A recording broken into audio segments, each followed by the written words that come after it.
Since then, according to American estimates, over 150,000 people have been killed, while 9 million people have been displaced.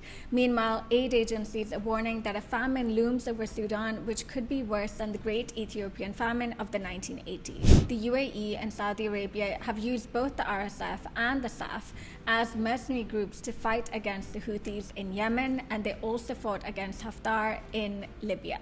The conflict, however, remains one which is quite overshadowed by that in Ukraine and that in Gaza, but with the most recent American estimates being of over 150,000 people killed.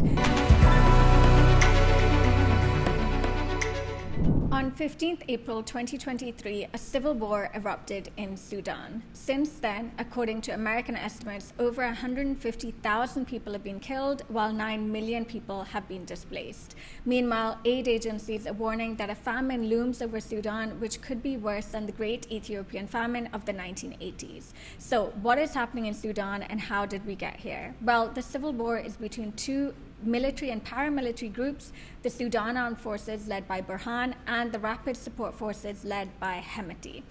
But how we got here is really because of Sudan's former dictator, Omar al-Bashir, and his desire to make his rule coup-proof.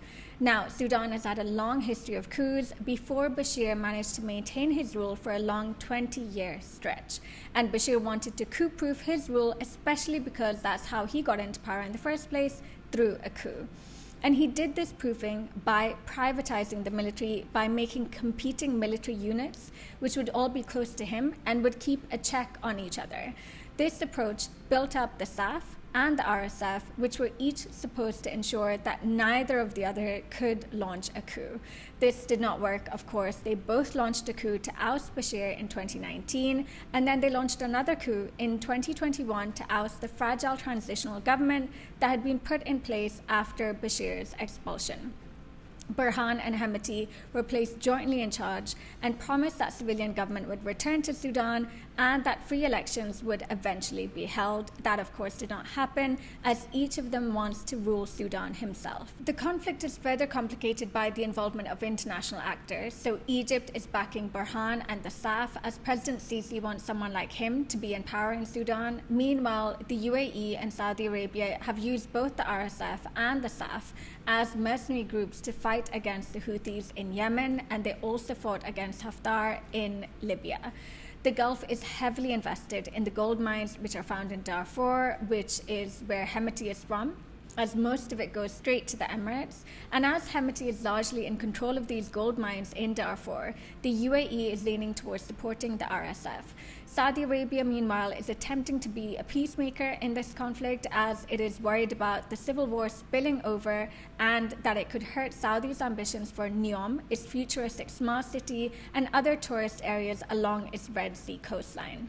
The US and Russia are also closely involved in following this conflict. The US has already leveraged its own interests at tumultuous times in Sudan's history. So, for instance, Sudan normalized relations with Israel in exchange for being removed from the US's state sponsor of terror list in October 2020.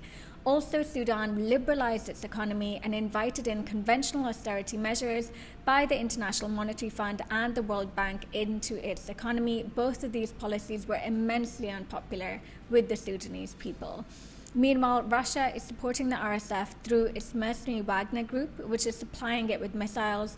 There are reports that Hemeti has granted Russia access to the Darfuri gold mines in exchange for military and political support. There are worries that Sudan's civil war could spiral into a full-blown regional war, and the state could devolve into what some people have called Somalia on steroids, with worries particularly focusing on the flow of drugs, migrants, weapons, and fighters from the country to other countries around the world. While the International Criminal Court claims it does have jurisdiction over the country since 2005, it is a little bit shaky and a little bit contested, that jurisdictional basis, but we do know that both sides have committed war crimes, including mass rape, torture, and other massacres. The conflict, however, remains one which is quite overshadowed by that in Ukraine and that in Gaza, but with the most recent American estimates being of over 150,000 people killed, there must be a push now for the international community to do something to end this war.